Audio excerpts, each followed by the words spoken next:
Welcome to the first episode of the Kern Competence Podcast, a podcast by Kern about all things precision. Today I am joined by my co-host Simon Eickholt. Simon, welcome. Thank you very much, Marvin. Simon, so I have appeared quite a bit on podcasts on the internet, and this is our first effort into doing a Kern podcast. I think our listeners are really looking forward to hearing your story. So maybe we can start with, where did you grow up?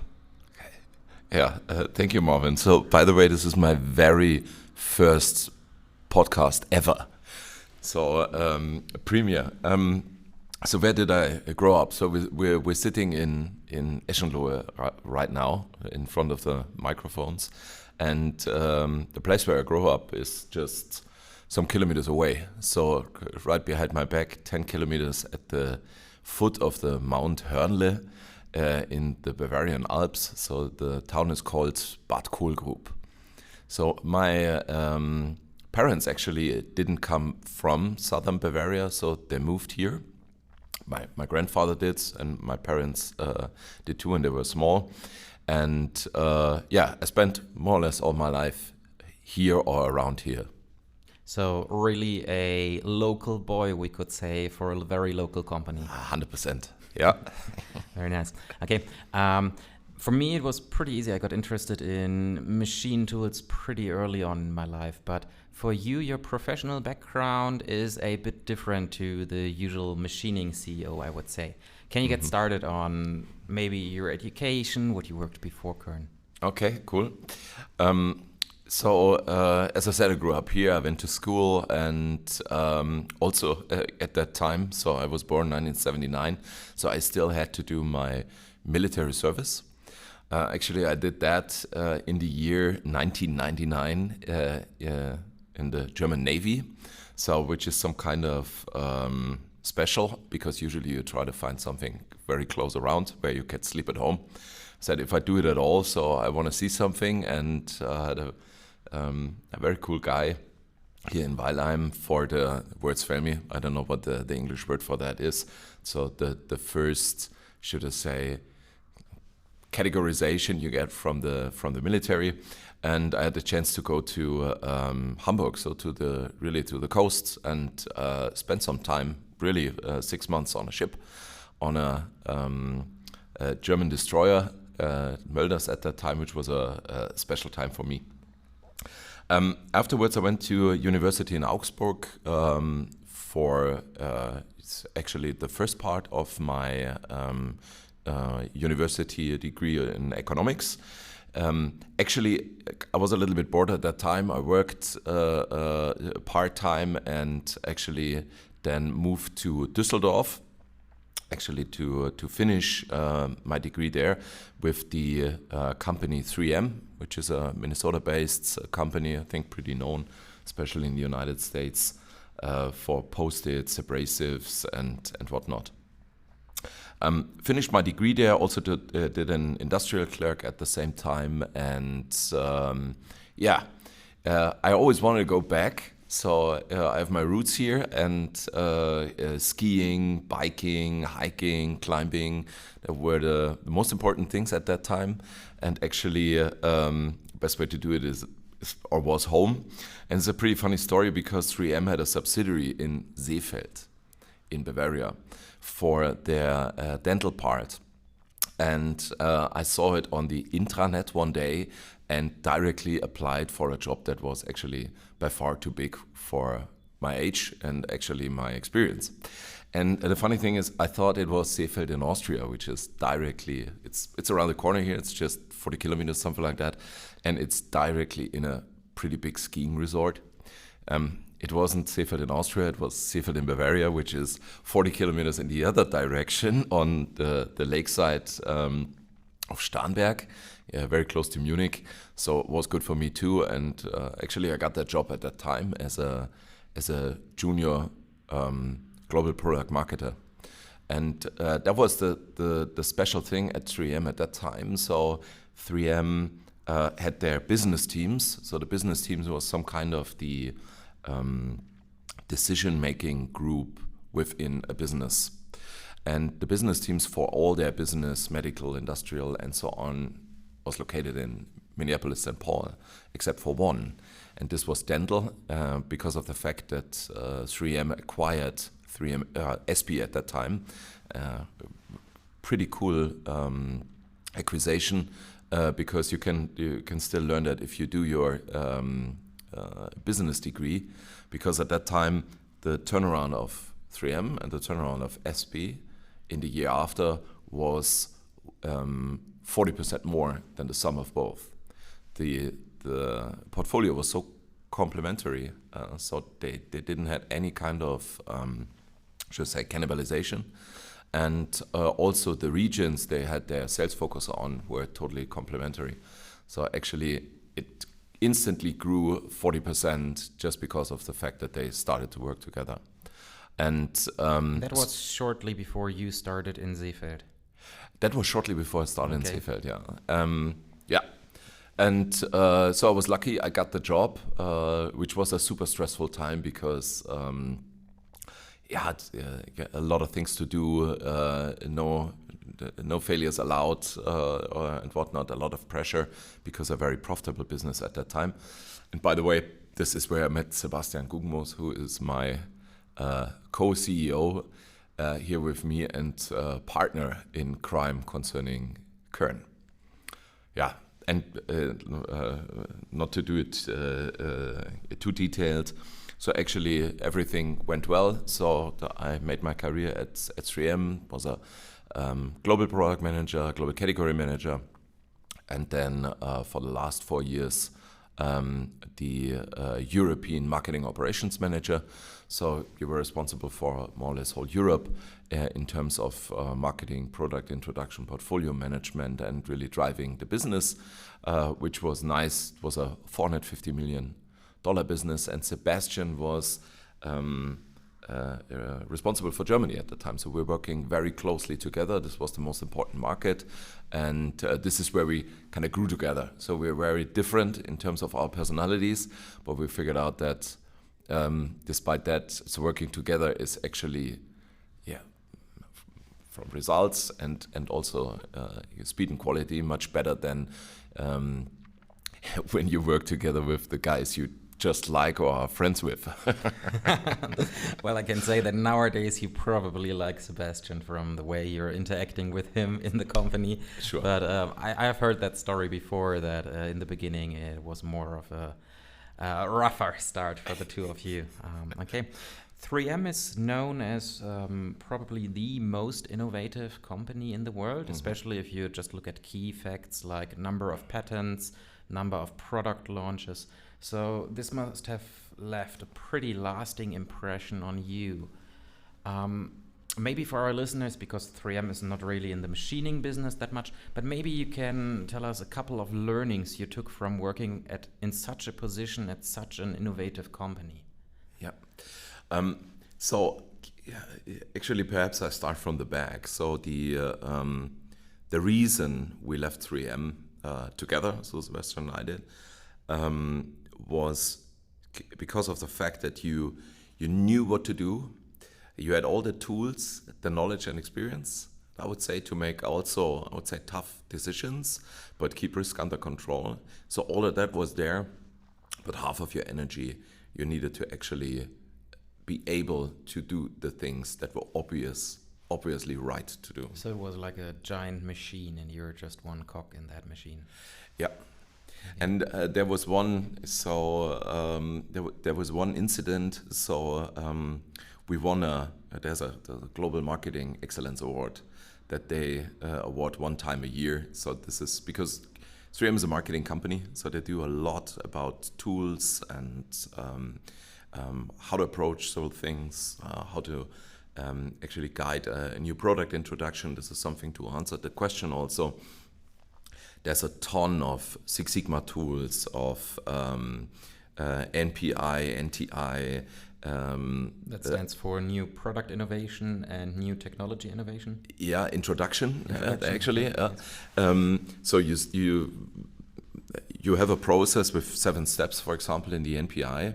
And this NPI process starts with an idea phase, you go to development feasibility, and so on. So you go through different phases, you have gates, you have a big team, and the whole idea, and therefore we still live this here also in Kern, the whole idea is that you actually have all the people involved in the team from the beginning on. You still try to do that efficiently, but what you want to avoid is, for example, you build a hybrid aggregate for a micro HD, and then the whole thing is ready, everything's working, and the service technician opens the door and starts crying. He starts crying because there is no way you can maintain or service this thing, because nobody ever thought about that you might have to change the one or the other thing. So, and this is what we try to do, involve the people from the beginning, so you can have your input at the beginning or at the right time, and it gives them an organization structure that actually helps a lot. And there are tons of tools that make life easier, and I would say with the basics that I guess everybody know. So a SWOT, strengths and weakness, opportunity and threat analysis, that you determine where you are in the market, that you analyze your portfolio, that you know where you stand. So one of the most important things for me always is price value. So if we want to place a new product, or we want to, the whole market is changing all the time. So you have to do that once or twice a year and see, has your position changed? And you always try to offer more value for the price. Doesn't matter what the price is. You don't need to be cheap. You can be expensive, but you need to be even more valuable, or the product needs to be more valuable. And those tools actually that were kind of a hustle at 3M, I can say here at Kern, they always work. This is really, this is fabulous.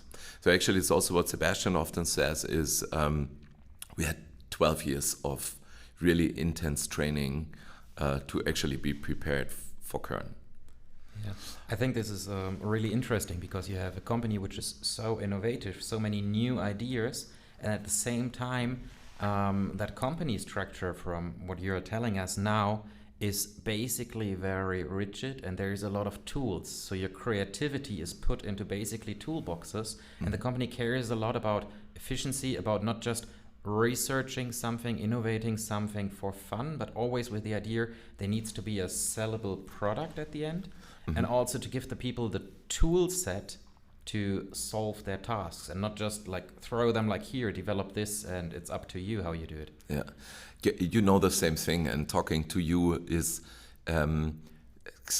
so everything we do here is kind of fun, it's challenging, this is something that motivates you. We want to do something that is meaningful. And this is what we always challenge. So at 3M, there was a little bit too much focused on the outcome, and especially in a big company, so they were living the metrics. This is what we also do till today. So I still have the feeling, so everyone is on the same level. You're not my boss, but we're working together. It's just like you need to convince people. There's no top down or something like that. That of course wasn't the case in 3M all the time, because you always had someone that made a decision, and the problem often was that you didn't know who it was and when the decision has been made. So you just got, okay, this thing got cancelled. Who did it? No idea. And so what 3M also did, this is something I have to admit we are not able to do at Kern, but what I liked a lot, which was on paper at 3M, and some lived it, but not everyone, this is the 15% rule. So 15% of your time was dedicated for your ideas. So you could use it, you could develop your own stuff. It was in your responsibility, of course. At the end of the year, management wanted to know what you did, and if something useful came out of it.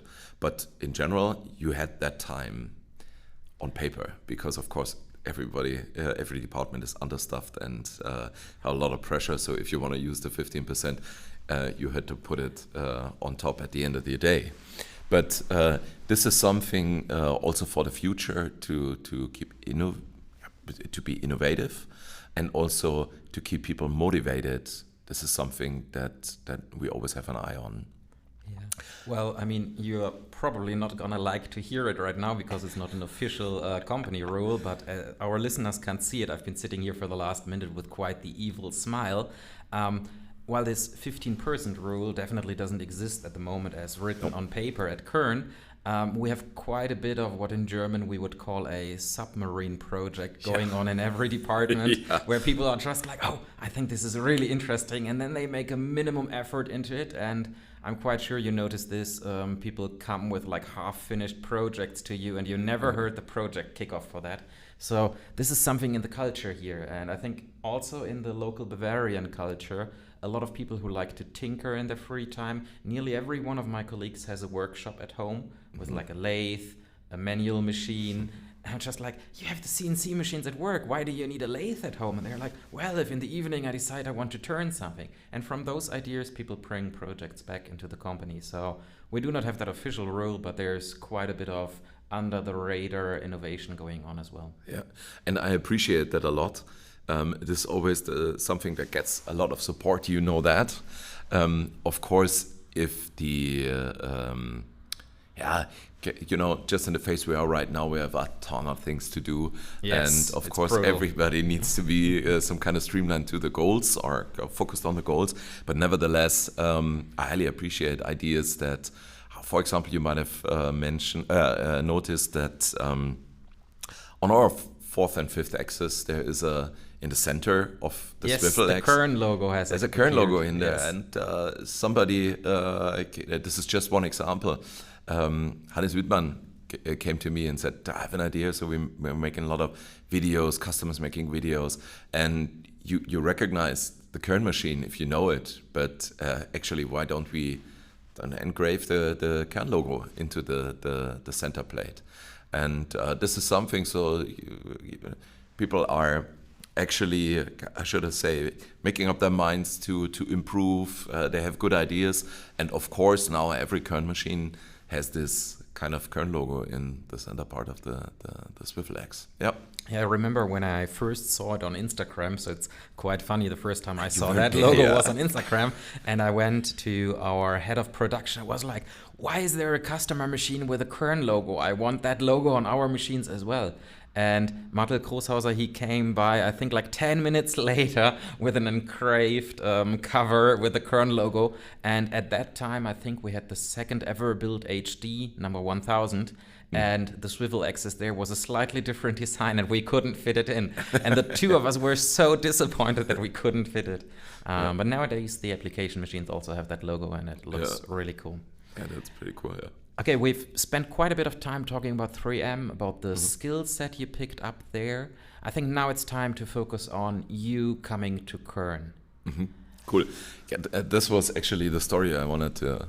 So we, Sebastian and I, actually we had a joint project. I have to take a little bit more time on that because I love the story. Usually that just happens in a film. So Sebastian is a very he's a character of his own.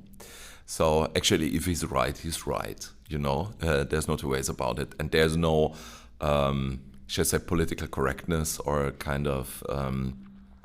I know it's right, but we better let everybody think it's like they think it is. So much better for us to make progress.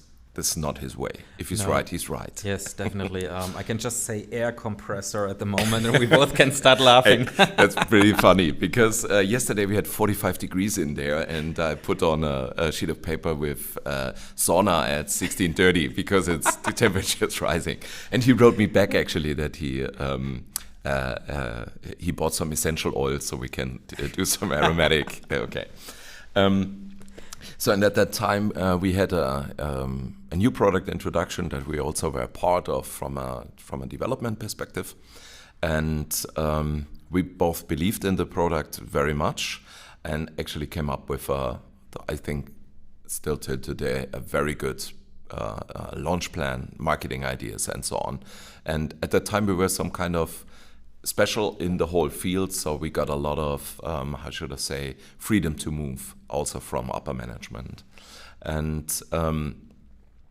there was just one thing. There also was, so management was sitting in Minneapolis, St. Paul. And at one time, with one claim actually, we saw reality different than they did.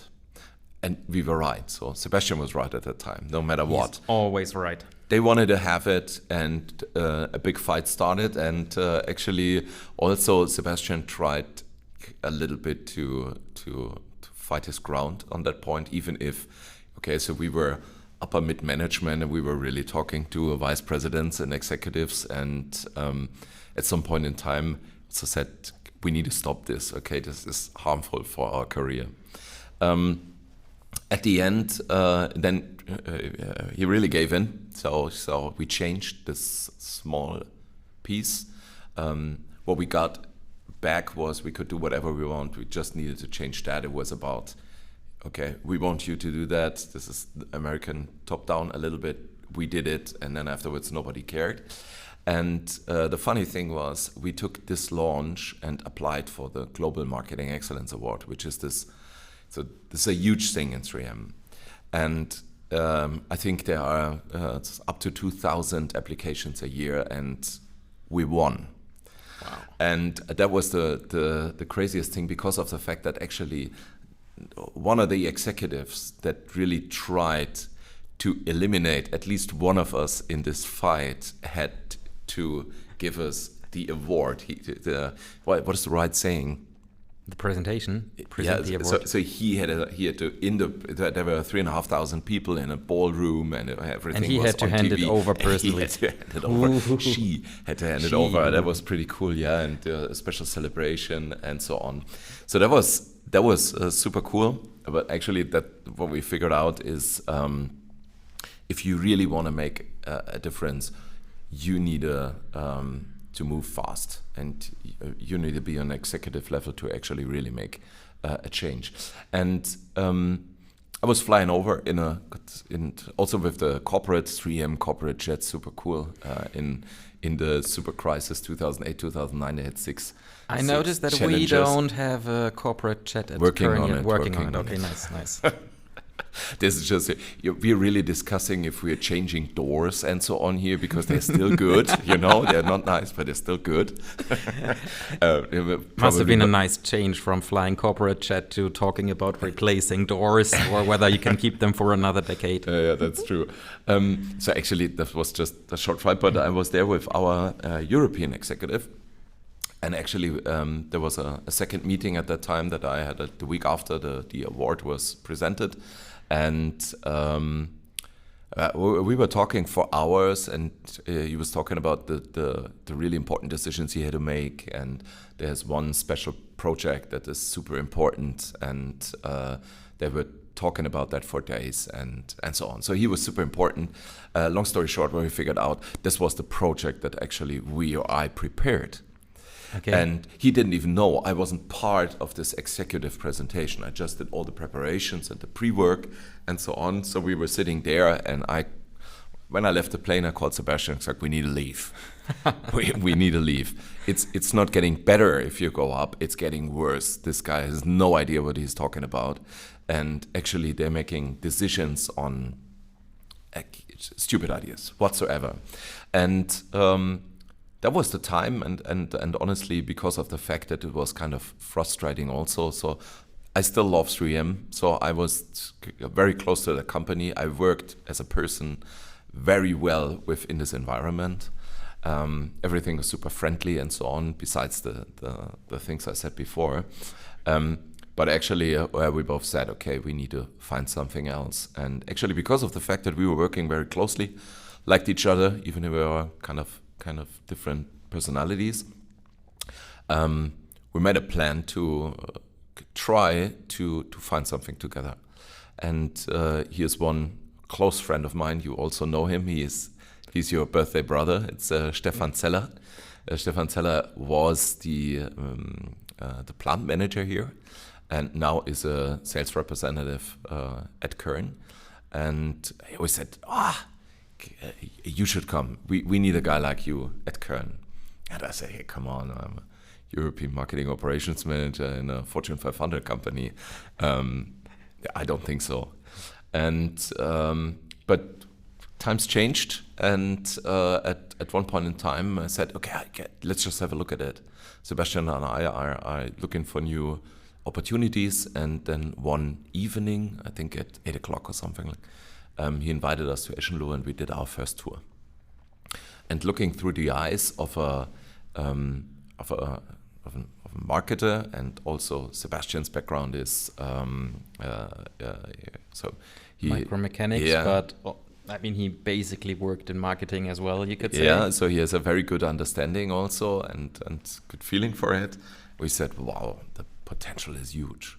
So besides the fact that this is a sympathetic company, actually the product is absolutely awesome, and there is so much room for improvement instantly. So much low-hanging fruits from also marketing perspective. This is what you see in many mid-size machinery companies. Is there's a lack of good product management and marketing. And with marketing, I actually really don't mean advertising.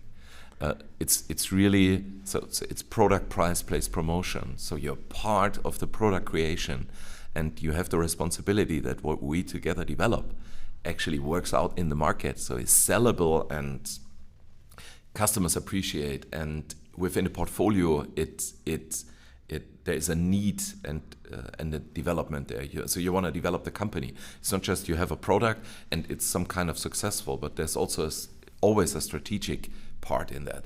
There's so much a good marketer needs to do in a company like a machinery company, and there's a real big gap in nearly every machinery company. There is quite a big misunderstanding. Most people think marketing, they think advertisements and everything. I learned in university that marketing is the strategic placement of the product on the market. And if a company really is living up to that, it's actually the most powerful department in every company, because they are deciding where is the ship sailing. They are deciding which way to go. Yeah.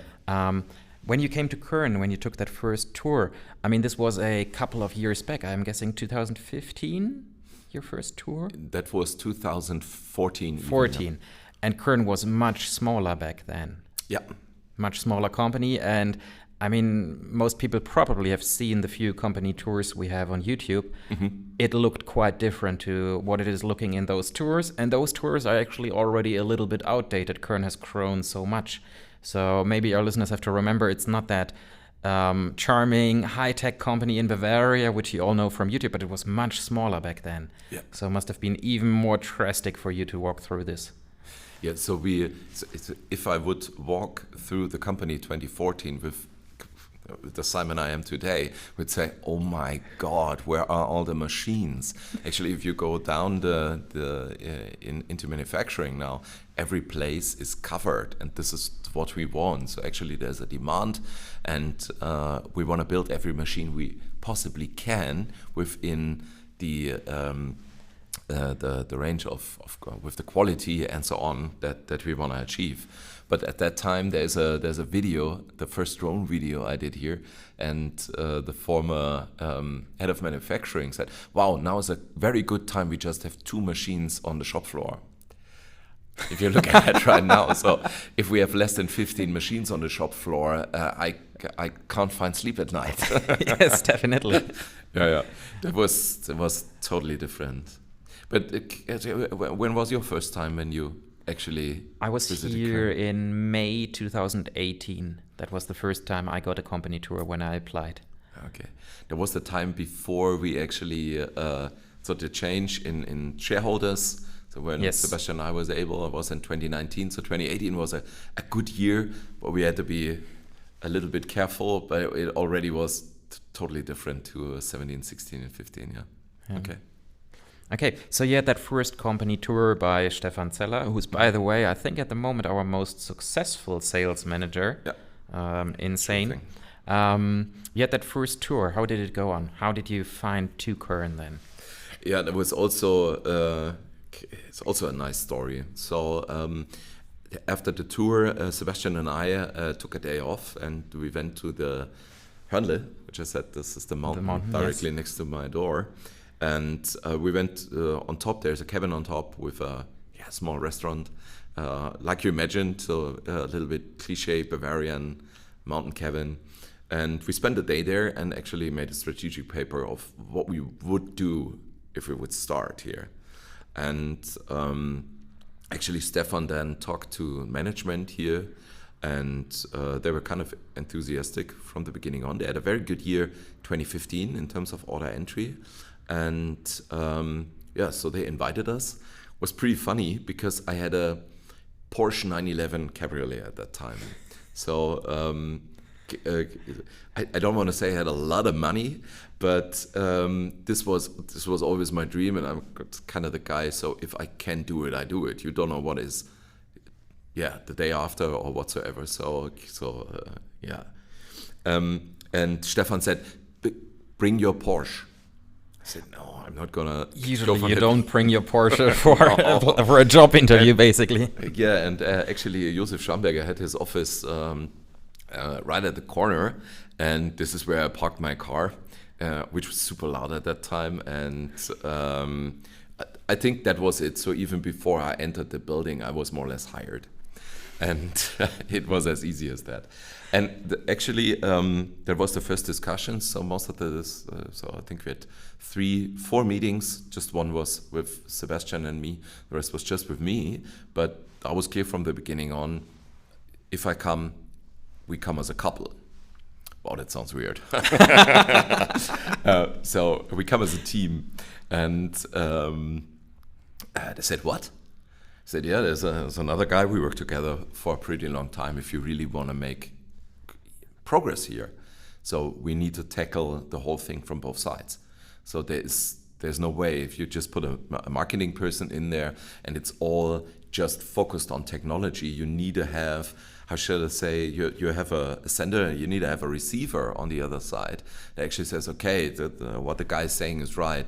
Let's put it like that." And what you see today, I hope, so I have the feeling that this is true, I can just hope for it, is also R&D is motivated to follow what we determine, what we figure out in marketing, because of the fact that if we are successful with what we are doing, we get more money, we can do more things, we can, and if you see in the meanwhile, there are as many people in R&D as there are on the shop floor, really building the machines. And so therefore to achieve that, you need to have a good understanding. So I would say I'm very interested in all the technical, mechanical things, as well as Sebastian's very interested in the marketing part and has knowledge in there. And so at Josef Schamberger at that time, so the former CEO said, "No way, how should that work?"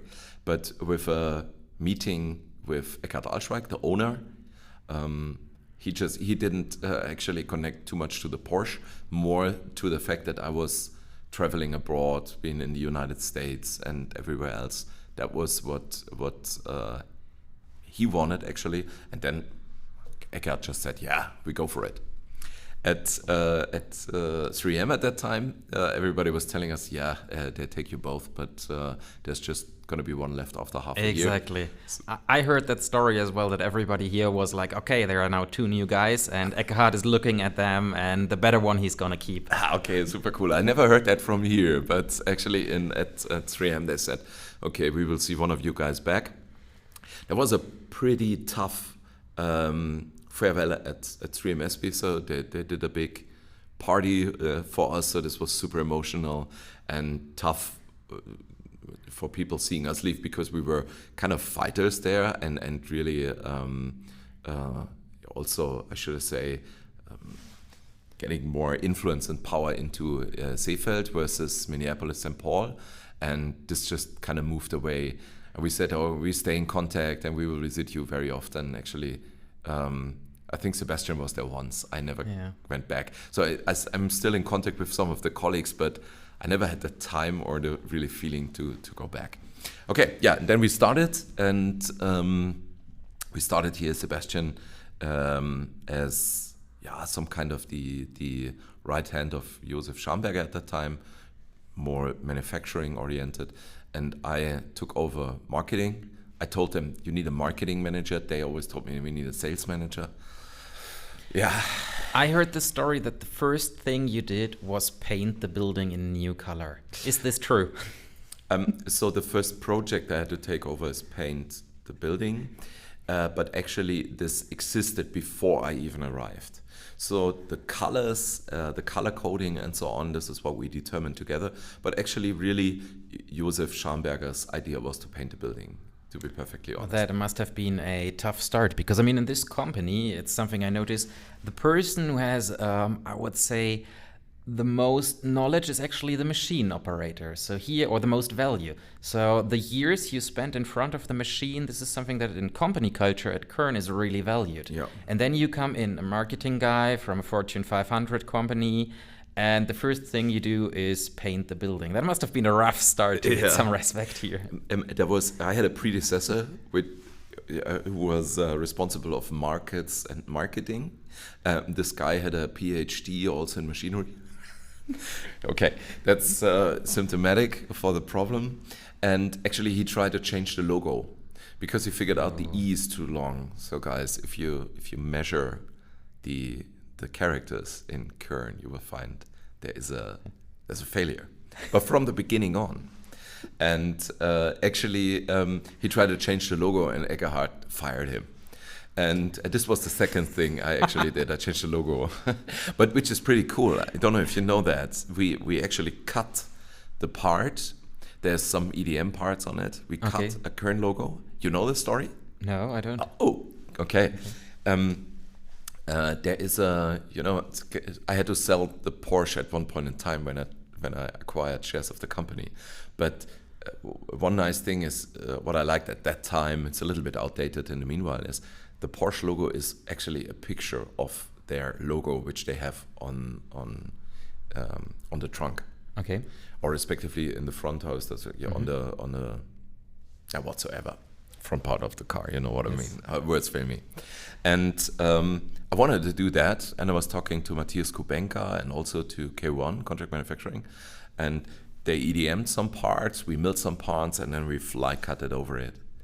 And actually, the Kern logo today, which you see in every part, is an aluminium fly-cutted part where we just hold a sheet metal part of a pyramid nano on top of it. And what you see, the red in the logo, is the reflection of the surface. Okay. And this is the picture. And actually, if you ask, where's the part? If you enter the building here, there's a Kern logo. Okay. Yes, I know that one. This is it. Yes. Okay. It has been coated, so because aluminium, but it has been coated. But this is the part.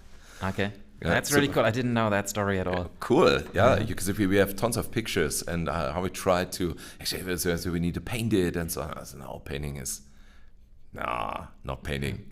And the reflection was then the idea. And actually, we didn't spread the message, I guess, well enough. So if you even don't know it, then we have to redo it. Okay. Yeah.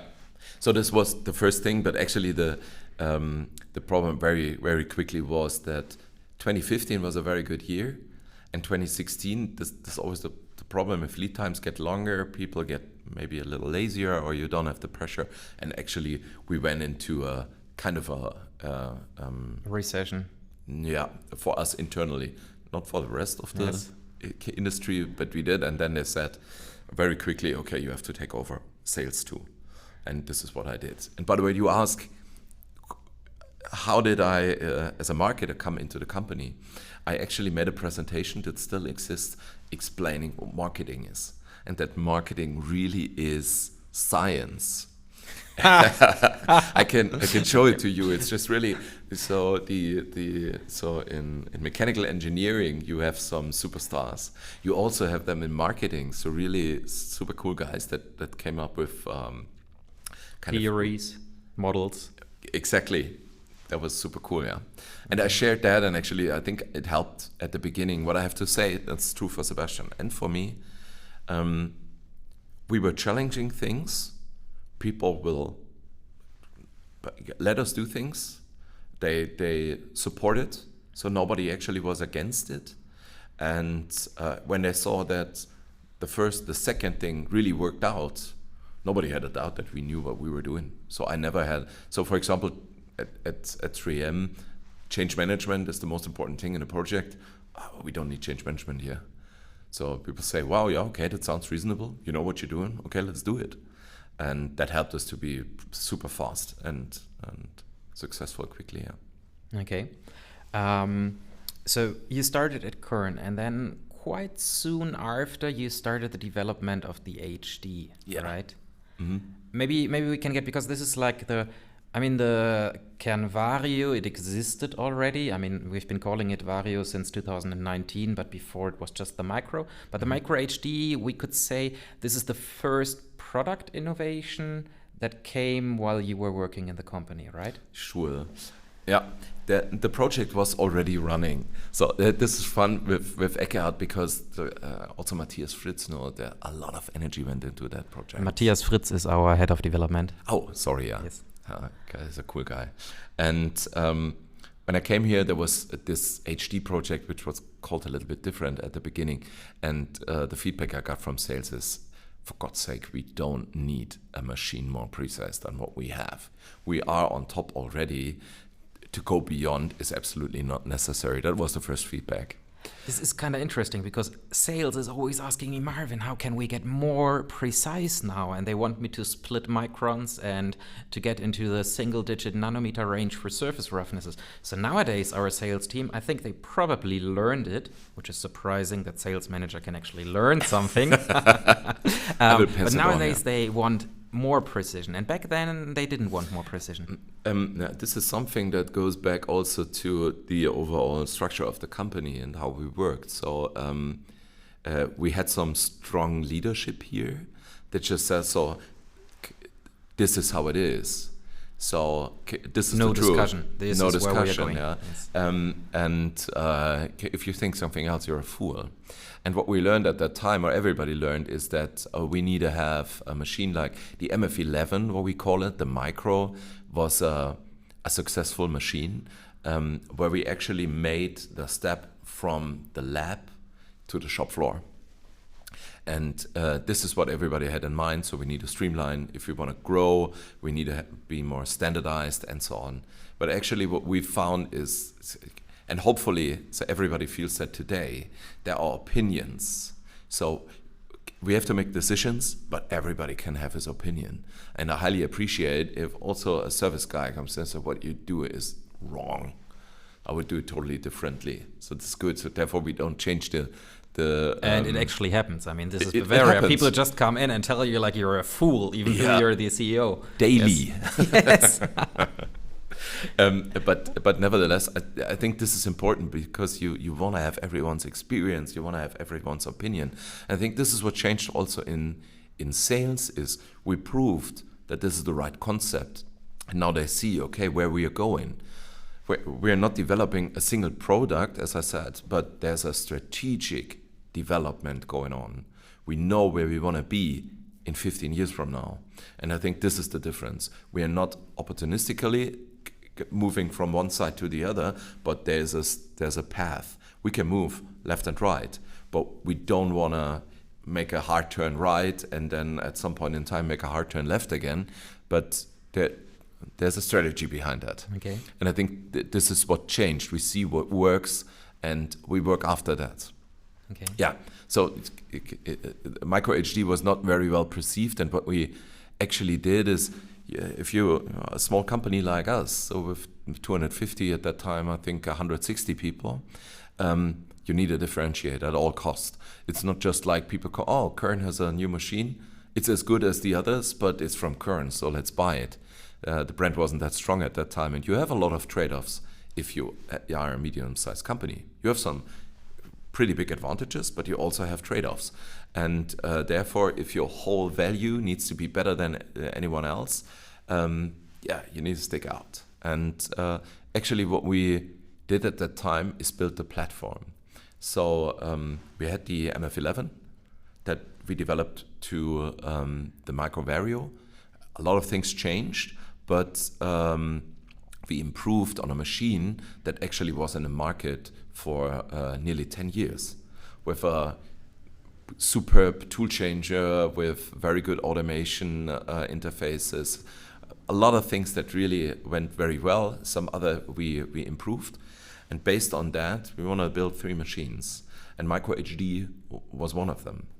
And actually, this is a topic, that's a principle, it's a world principle, I would say, but especially in economics, is resources are limited. So the resources we want to put into something, they should be used as efficiently as possible. If you think at the Pyramid Nano, which I think is an iconic machine I still love, we still build it, and we will build it for a pretty long time, and we keep it up to date. It still creates miracles, I think. So especially in 3-axis machining, this machine is just outstanding. But if you look at the project at that time, a ton of work went into sheet metal, into chip management, into a tool changer, and so on. So you build a machine from scratch. There's a lot of peripheral things you have to do. So just 30 to 40% really went into the differentiating technology, into the X system. With the Micro HD, 80% went into the differentiating technology. And you have a machine that is has a much higher quality in a shorter period of time with a bigger differentiation. And if you look at today, so there are economical things also behind that, spare parts and so on. So we have the same amount of spare parts we had 5 years ago, but because of the fact that most of our machines need the same spare parts because of the platform idea, it's so much easier, faster, better. The machine runs through the production side, not just like handcraft manufacturing, but it's an industrial process. It is faster and the outcome is better. And besides that, also, of course, we have some cost effects. So because of the fact that we not, need 10 machine, I'm not allowed to say basement anymore because this is wrong. It's platform. So Tony Mangold, if he ever hears that, he is just giving me a hard time on my basement problem. So I always say the machine basement. No, it's the machine base or the platform. There's a difference if you buy 10 or 70. And this is what we actually can use to be more profitable or to have a better price value for the customer at the end of the day. And a ton of work went into that, and I would say that was for us a golden step here. Besides the Micro HD, this platform idea till today gave us a lot of advantages for us and for the customer. Yeah, I think you can really see the MF11 to Vario change.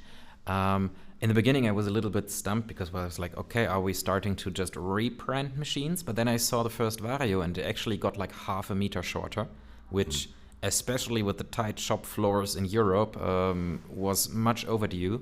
The machine was just too long, and now it's much more compact. I would actually call it a compact machine nowadays. And you could really see like the similarities appear between the HD and the Vario. And you can also see it in construction. If you have like two of those sitting next to each other, once the sheet metal gets put on, they are nearly identical. And this is I think, kind of nice for customers as well, because we have quite a few customers who first bought a Vario because it's more affordable, and then they step up their game to an HD, and it just fits seamlessly in. It's the same machine, just better in every dimension. There's one example, or a good example you mentioned. This is floor space. One idea that came out of marketing, so I personally claim this idea. I don't know if it's because most of the time I say, it wasn't like that. So I had the idea 2 years earlier, but we had this, in German I always say Kragarm, this arm-mounted control unit. Yes. You could swivel it around, pretty cool, but it took a lot of space actually, and there was one demand that came back out of the market because you see that nobody's challenging it. Everybody's saying we still need a little bit more space than we actually necessarily need to. For example, our customer Strawman, they don't work on the machines, but there's still 50 centimeters of more space needed because of this control unit. And this was the idea for integrating the control unit into the front of the machine, and having the keyboard which you can lay flat on the enclosure, yes, so it doesn't exactly. stick out. Yes. And for European floor plans and actually machinery law, if it can be mounted flat to the machine as it is, if you pull it down, this is the footprint you have. And if you talk about free space you need for security or whatever, this is included. So this helped a lot. And actually today, 99% of the machines have this integrated control unit. I remember when we got in applications, when we got the first HD with this panel, I was like, it's not as ergonomic. You can pull the one on the arm much further out, and I didn't understand the shop floor argument at that time. But nowadays, with us having quite a few application machines, space is actually getting tight. And every time you have to move around one of these machines, I'm so happy we can just swivel the keyboard down and move a new machine in without having to move the machine before. And as we still had a Pyramid Nano, every time we got a new machine in, it was a huge pain in the ass to just get everything ready to move a machine in. And nowadays, it's basically you fold down the keyboard, you got space, you move along. So I'm starting to become really a fan of this design. And the ergonomics are, I would say, suitable for most machine operators as well. I'm not really very tall, but my colleagues are, and every one of us works quite nicely with this one. Did you have to do a couple of iterations with the height of the panel? A big smile on my face, by the way. So thank you. Actually, pure coincidence. So there will be a new control unit. So in a short period of time. And we also will have an additional feature like a drawer and so on. That's what we're developing right now. So it will be a little bit more ergonomic than it is today. So we also want to improve on that. But actually, yes, we did. But this was just like a 20 minutes meeting in front of the machine where we said, okay, this is where we want to put it. But we had the same experience. We never, ever had any complaints about the height or we need to change it or whatnot. So this works for everyone. The small operators and the big operators, they have to adapt a little bit.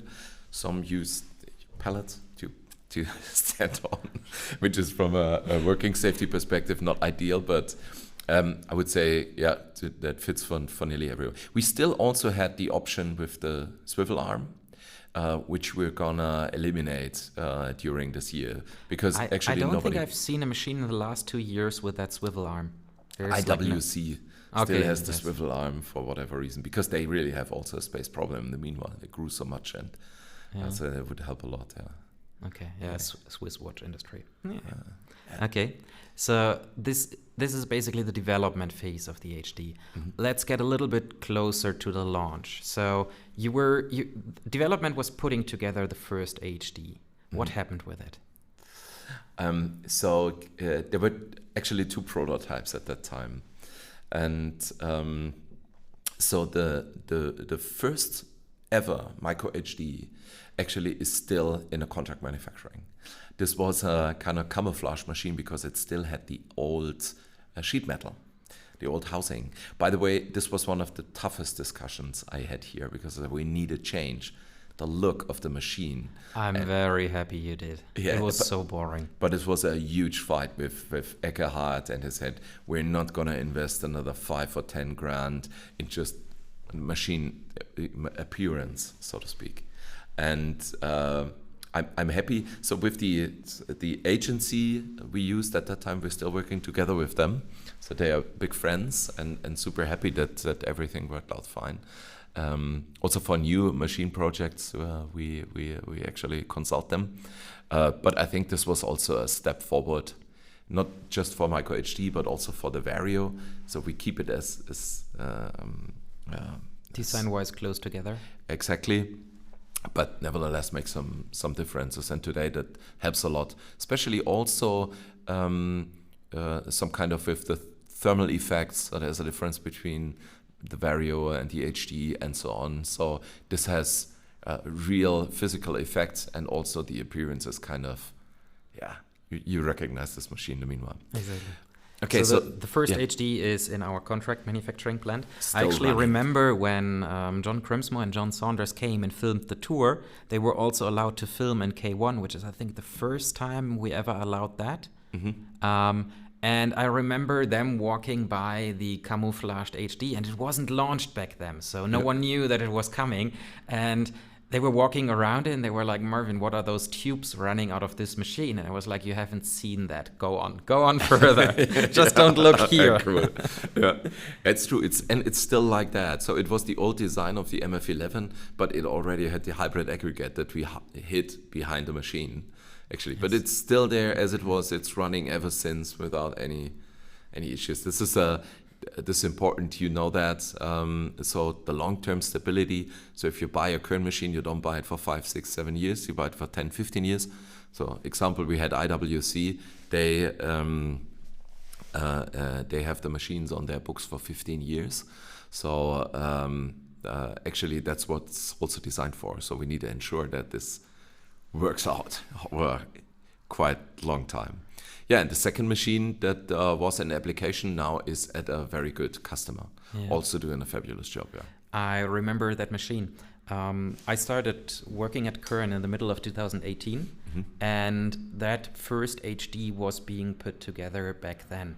And I mean, I had some machining background, but never with 5-axis, and never on machines this expensive. And I got like my Heidenhain introduction at Kern, just like a 4-day training, and then they had me mill on the Pyramid Nano. And while it is a fantastic machine, I hated it because the tool changer, this was a really old Pyramid Nano, the tool changer had some troubles, and then they got me milling on the MF11 back then. And everything with the tool changer was just solved. It was just like it was working flawlessly, no error messages, nothing. And then one day, my boss came up to me, Alexander Stauter, the head of development, head of applications, and he came up to me and he was like, Marvin, they are putting together the HD, but the new laser doesn't fit to the swivel axis, and I need someone to mill into the swivel axis. I was like, excuse me? And he's like, yeah, you need to mill into the swivel axis and just like make the interface a little bit larger. I'm like, okay, but I don't have a laser yet, so how do I measure tools? And he's like, well, you have to touch them off. And I was like, sweat was starting to appear on my face. And I was like, okay, so these are probably the first ever chips on that machine because it didn't have sheet metal on it. And I didn't have a laser, I didn't have a touch probe, I didn't have a tool changer. I mean, it was the bare machine, it was able to move. And they were like, yeah, you have to mill into the swivel axis. So I was standing there, I was sweating. I milled into the axis, but even then, without sheet metal, my first impression of that machine, of ever milling on it, was like, how silent is that machine? Cool. Yeah. Because the hydrostatics, they dampen so much, and I mean, back then I had really no clue what I was doing cutting data-wise. It changed a lot in the years since then, but I was milling into that cast iron, and I think it should have been chattering because the cutting data was really wrong, and I was using a tool which was sticking out way too long to reach that. But it's just like so much more silent than the Vario. And this is my first impression of that HD. Not to mention that the material cost of this prototype summed up to, I think, close to €1 million. To this date, I still tell people the most expensive part I have ever milled into was the swivel axis of the Micro. Super cool. Yeah. Yeah, I think this was special for every one of us. And actually, it's fair to say that the Micro HD really changed the company a lot. Not only technical, but also economical wise. And also having guys like you on board, really being thrilled and enthusiastic about the technology and really trying to, as we said, to push the boundaries, really moving on. So like of starting a little bit of a frontier adventure to see how far this thing is going. That was one of the most the things I will remember forever is just you and Alexander talking about the first results we had on that machine after a couple of weeks, saying, okay, we will probably need 2 years to know what the machine is really capable and where the limits are. And I mean, this was nearly 6 years ago, and we are still telling customers we have no idea where the limit is. We have customers who are doing such crazy precise parts on it. I always get a little bit annoyed when customers start talking to me about machining artifacts in the nanometer range. They are like, hey, Marvin, I have this artifact appearing randomly and it's 400 nanometers. And I'm just like, yeah, we told you better than plus minus 2 microns. I don't want to talk about nanometer errors with you on the machine, but it's starting to happen. And those first results on the HD, what I remember from like preparing for the launch, I remember you coming up to us in application and you told us like, do a sample part that shows the precision of the machine. And this is actually incredibly difficult because no one wants to see a measurement report. This is not how you do a marketing sample. People want to see something that they can understand. I usually tell people like a sample needs to be good enough that my mom would understand what it is about. Well, embarrassing story is I think it took my mother like 5 years to actually understand that I don't work for a 3D printing company, but a CNC machining company.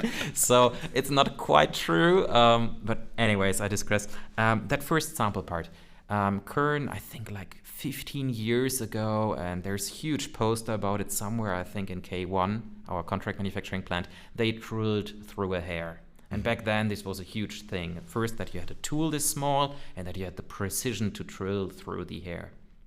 To be very honest, it's very, very simple to drill through a hair. And the machine doesn't even need to be super precise for it. But it was something everybody could understand, because you know how small hair is, and there is also a couple of jokes about drilling into hairs. And we were like, maybe we can engrave into a hair. And the HD, the one for applications, wasn't finished back then. So what we did is we took the smallest end mill. Back then it was one from NS Tools Japan. It was a 10 micron end mill, which I think we only had it lying around to show off our tool microscope, that you could actually see it in the microscope, barely. And I took that one and went to, back then it was the MF11, so the Micro Vario. And I put the tool in, I put a hair into the machine, somehow found the hair and started engraving a single letter. And I don't think we have any pictures left of that letter, but the letter appeared in the hair, so I knew we could do it, but also it was completely crooked. Mm-hmm. So the letter wasn't straight, and the machine, while you were doing it, I mean, the Vario, it is... I wouldn't call it exactly a silent machine, because you have mechanical parts moving, you have roller bearings, you have guide rails, you have ball screws, but compared to a large machine, even a large high-quality German machine, it is a silent machine. And I was standing there and I was engraving that hair, or trying to, and after about 20 seconds, the whole drive system just started making weird creaking noises, because what ball screws don't want is basically to make movements smaller than the backlash compensation. Yeah. The machine really doesn't want that. But we knew it would work, and it was actually an application where I'm like, okay, no normal machine can do this. No ball screw driven machine can make movements 10 microns back and forth repeatedly. And then we got the HD. We worked together with a German tool company, who are nowadays also a customer. They have an HD. On developing a slightly better two-flute tool to mill into the hair.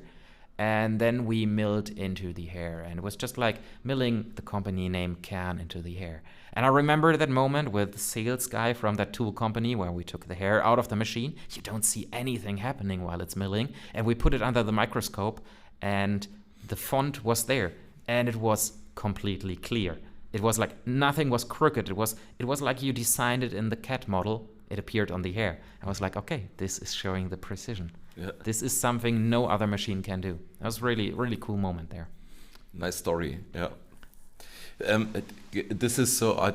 I still think the Micro Vario. It's coming back to that. I have a lot of sympathy for that machine. So we were often asked, why don't you just put linear motors into that machine? And I think this is exactly what you just said. Is we figured that out. So by the way, if there's anyone ever asked the question to one of our sales reps, and we got that very often, is Matthias really took the time with his team to investigate. We did some trials and really putting things together, figuring out that if we would put linear drives into the Micro Vario, we would make the machine worse than it is.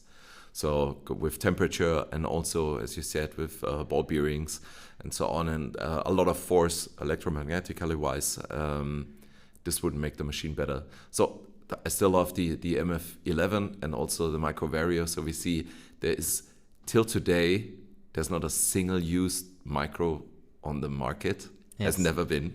Yes. So everyone who has it keeps it. So we try to buy back and change into HDs, which often results into they keep the Vario or they keep the MF11 and buy an additional HD.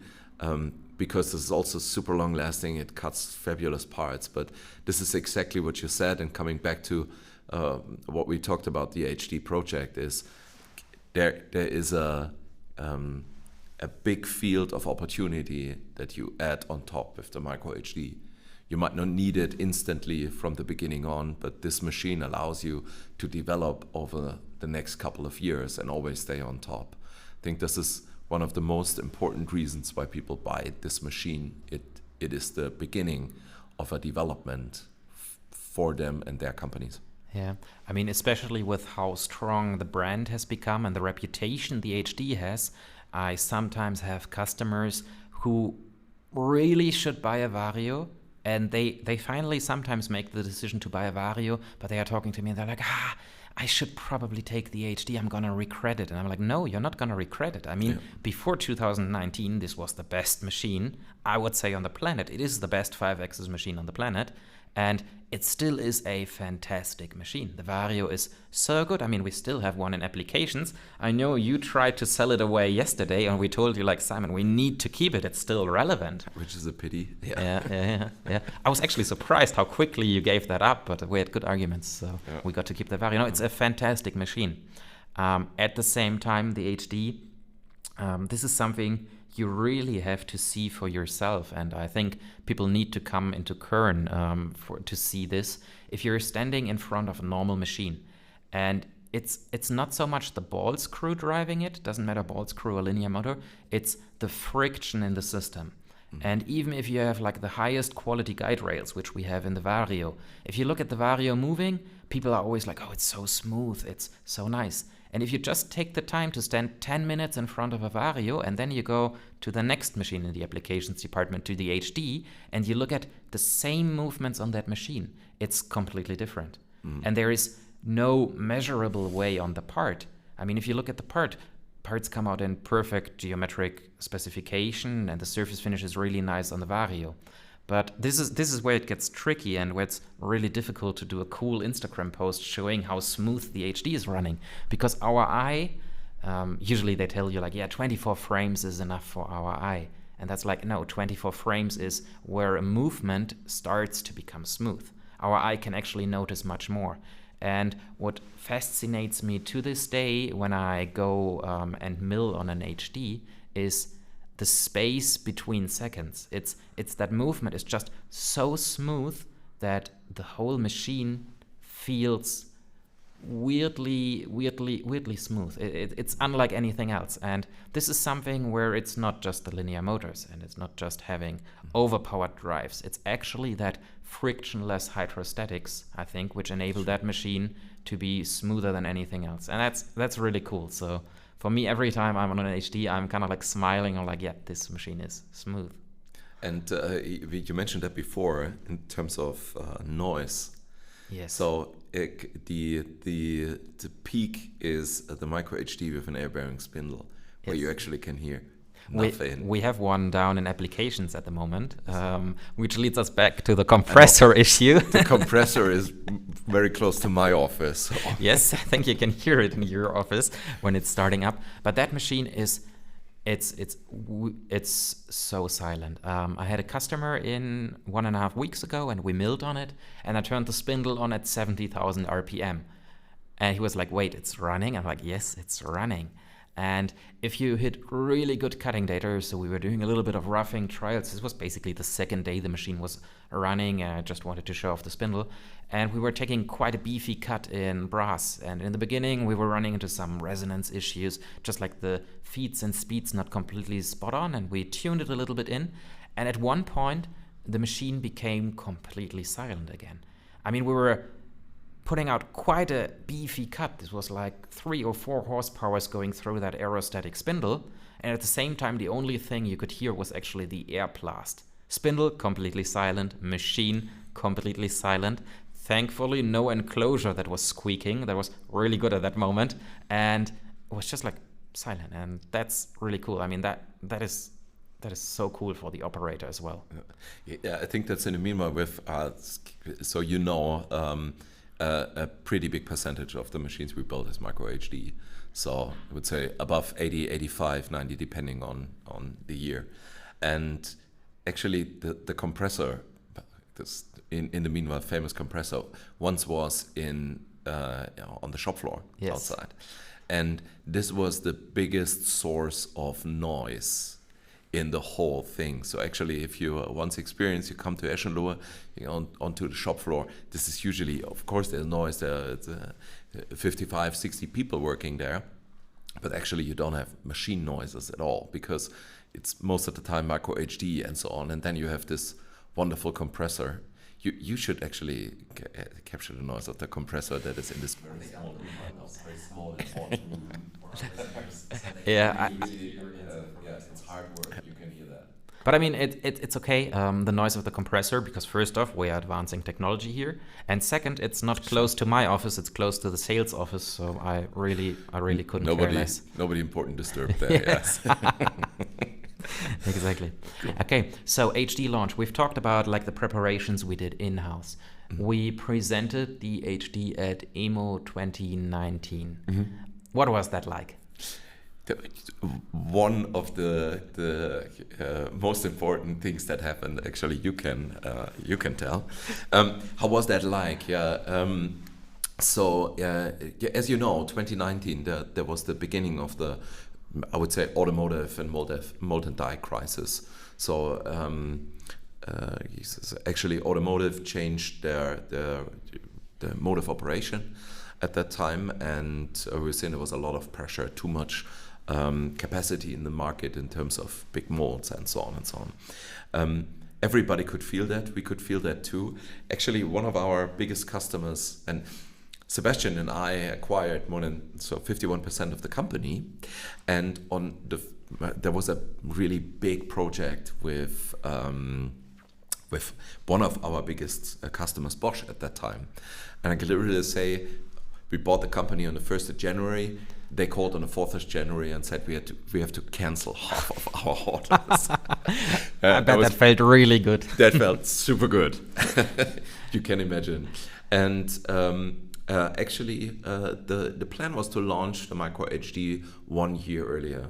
But that's what we both also agreed on, is the most important thing is that when we launch this machine, it needs to be serial state quality machine, no prototypes, no pre-serial production or whatever. So we postponed for over a year. We had some reference customers, 5 that were using the machine for more than a year. We built a couple of micro HDs.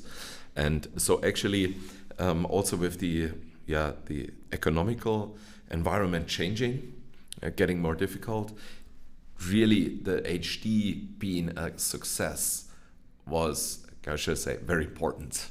So there was a lot of pressure on that project, but actually also Matthias Fritz and especially Christian Meyer, who is the project leader on that, did a fabulous job in really getting all the things done. And even that was the year we had on top of the usual plan, or 1.5, is actually getting a little bit more than what we usually wanted, and actually making the machine super stable and a real product. And everybody was super nervous. Usually Kern, in the years before, we never took too much care what booth we have, where the booth was located, together with marketing. So Steffi Kotschmann, she's a mom. She's working half-time here, but she's pretty tough. And we both say, okay, we need we need to go to the center spot of the EMO. We want to be in the right hole in the middle. And Steffi actually put all her energy in. So at the end, we were lucky that we got a booth, but we also got the right spot. And everything was prepared. We put a lot of money in, and the machine was there, was working fine. We had a ton of things. I could talk 2 hours about what happened. We had the wrong chiller with us, water chiller. And we had a guy who was driving all night to actually bring the right chiller to the fair. And you also know you can tell the story. But what we saw at that time is that we really we went to the fair, and we instantly saw that everybody else was taking care about their own automation, value projects, no real innovation there. And in the time where the world starts to move into crisis, that was mold and die. Then we had Corona 1, 2, and so on. So we're still in. Since I own the company, there's one crisis after the other. This might be my perception. No, it's true. It's true. Yeah. But we had a real innovation at that time, and a lot of important, also new customers. Today, customers visited us at that time, and this was also a paradigm change for us. So we had the whole board of directors from GF, machining, coming by, and they were standing 2.5 meters away from the booth, and we just, like we do today, invited them. Yes. Come over. I tell you about the machine. I will show you what we did, because I think that is the stupidest thing is that I don't know, competition. They talk to customers. They try to gather this intelligence from wherever. Just come and ask. Yes. That's what I think is the right way to do it. With Yasta at the beginning, they came over, they invited us. Then after 50 minutes, they said, "Oh, you have to leave now because everybody else is going crazy here on the booth." But in the meanwhile, actually, we invite each other, we talk to each other.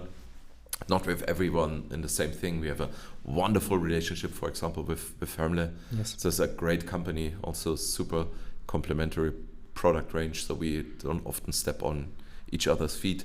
So just talking to each other makes the whole things a lot easier. So at the end of the day, to say how it was, there was a lot of things happening. It was the most successful fair we ever had. And I think we all went home, and the company changed in this 5 days, because we knew this is going to take off. This is going to really... Yeah, the interest in the machine was massive, and also the technology. I remember everybody asking us about the technology and about the microgap hydrostatics. I spent so much time explaining it, and you could really see that the people were interested not just in the machine and what precision can it reach, but people were getting excited for the technology. They were like, this is something really innovative. And I mean, it shows to this day that people buy the HD because they are excited. There's people, I remember that one customer in southern Germany who decided to leave his business to his son. And he actually told me, I'm not going to buy a Ferrari for myself, because what do I need a quick car for? I'm going to buy him the machine that sets him up for the next decade. And I'm going to buy the Ferrari of machine tools. And he bought an HD. Yeah. Doesn't really need an HD, but he bought it because he wanted it. And this happens so much. And I think it's kind of cool feeling that your machine tool product, which to most people is really boring. I mean, I geek out on machine tools so much, but to most people it's really boring. And here we have customers who are so excited about the product that they just buy it because they want it. It's kind of cool. Yeah. And it is fun. I usually don't talk about that too much, but what I hear very often, especially in small business. So we're working with super big corporations. But what we appreciate a lot is working with smaller enterprises, 5-10 people. They're usually also very, very successful.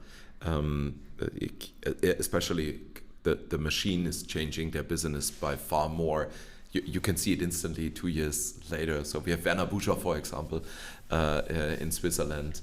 But what I often hear is, if you turn on the light in the morning and you see this machine, This is besides that. So I can still remember, I shouldn't say it. This is when I went down and I saw my Porsche standing there at that time. This was just like the first car I ever had, that even 3 years later, I was just happy seeing that bloody thing standing there. I simply loved it. It was a car where when you walk away, you turn around to look at it once more, right? Exactly, yeah. And I think this is the topic with the Micro 2. And one thing is, this is materialized motivation. So this is standing there today, but it's there for tomorrow, and I think that's what you're feeling. And most of the guys I'm talking to, they cannot express this or wouldn't express it like I did, but this is what I understood. They say it differently. I'm with you there. I think I have probably an unhealthy bond to Kern machines, but sometimes I get to mill on a customer machine because, for example, we put in a new spindle for the first time. We talk to the customer and we're like, yeah, applications is going to test it a little bit. And we have one machine in the Bay Area, so quite far from Germany. And I was actually the first person to mill on this machine for like a week. And I loved it because it was I think, the first HD with an air bearing spindle. Mm-hmm. And funnily enough, 2 years later, I visited that customer to help them with a process a little bit. And I saw that machine again. And I seriously, and this is the unhealthy part of the relationship, I walked up to the machine and hugged the machine and was like, hey, beautiful, haven't seen you in a long time. And there's even worse people at Kern about this. I think our service manager for the US, Tina, she has an even unhealthier relationship than I have with the machines. But it seriously is like that. You build a bond with these machines. And I never had that bond on other CNC machines. I'm always geeking out about CNC machines, but, well, they are just machines. And HD is something different. It reminds me of what I heard in the first year here is people are saying, buying a machine is a totally unemotional act. Says, I think that's what we really prove wrong. So yes. This is, and we have customers, they're really negotiating about 50 euros, 100 euros on a machine. So if it scales, of course, but there's always money for a custom paint job, for custom colors and so on. And that shows you also, especially the of course, even more the operators, but also the owners or management say, okay, you're walking out, you show the machine, and this is something special. So it's just like we have really big customers in this Baden-Württemberg area. People are known for being very, greedy is the wrong word. They don't want to spend money. Very tight on not tight on money, but they don't want to spend money. Yeah, they don't want to spend money. Yes. And there's a German saying that says they have a hedgehog in their pocket. But even those guys go for the Micro HD, and this is just like, really, you can see there's a huge job floor with 55 machines. There's one Micro HD, and this is where people stand, where they talk, where they look into the machine. This is the spot, You usually don't look. We have one customer in Eastern Austria who moved, I think, 3 DMGs away, so that the first machine you see when you walk into his production is the HD. This is crazy. It's just like centerpiece. It is even on those frugal people in Baden-Württemberg, it is a very emotional decision. Okay, our time is nearly up. You have a meeting to get to. I have a customer with a very weird paint job on his HD to get to. Oh. Yes, you know what I'm talking about. One last question, because we kind of want to make this podcast a regular thing, so we need a regular question here. And I want you to tell our listeners about a moment you had in the last month. It can be a private moment, it can be something in business, it can be a good moment, it can be a moment where you wanted to strangle the person in front of you. So just tell us something that happened to you in the last month. Right now, right away. Wow, I would have to think about that.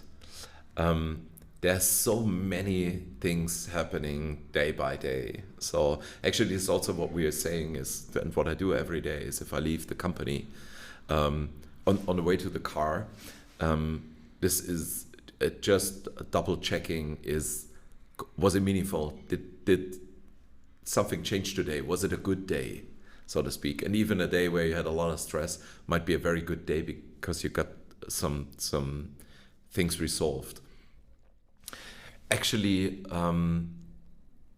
one thing something that happened to me. Okay, something very personal. That's good. Actually, the company grew a lot over the last couple of years, and so still today I'm responsible for sales and marketing, and very good guy here for finance, but it's still my responsibility. Take care about the US business together with Tony Mangold. He is the president there, but what I see is it got more and more and more over time, but I still kept all my things together that I want to control, and Sebastian is more or less just the same. And we made a decision some time ago that this needs to change because the company is too much depending on the two of us, and not saying there is no future without Simon and Sebastian. It's absolutely 100% not. We are easy to replace. And the two of you always get on the same plane because you want to continue chatting. This is horrible. Stop that. We do that next week again. And we're going to Mexico, by the way. Yeah. And but actually, I made a decision end of last year to hire someone to really help me with the customer project management. So we have a lot of complex projects in terms of automation and so on, and also to support me as a deputy sales manager in sales. And actually, it's I never ever thought about it. It's a woman. It's Verena Lindner, and she started at the beginning of the month. She's pretty tiny. So, but super tough. Super tough. The first time I met her, I was like, okay, she's gonna walk all over the salespeople, and it's a really good thing. Yeah, it's a really good thing. And actually, there was it's end of last week, and a ton of stuff happening right now and need to be taken care of. And we have some things to, stress is usually, so for me, is when you will be able to do stuff, but you can't because you don't have the energy or the time or something like that. That creates stress. You could do it, but you don't do it. Right.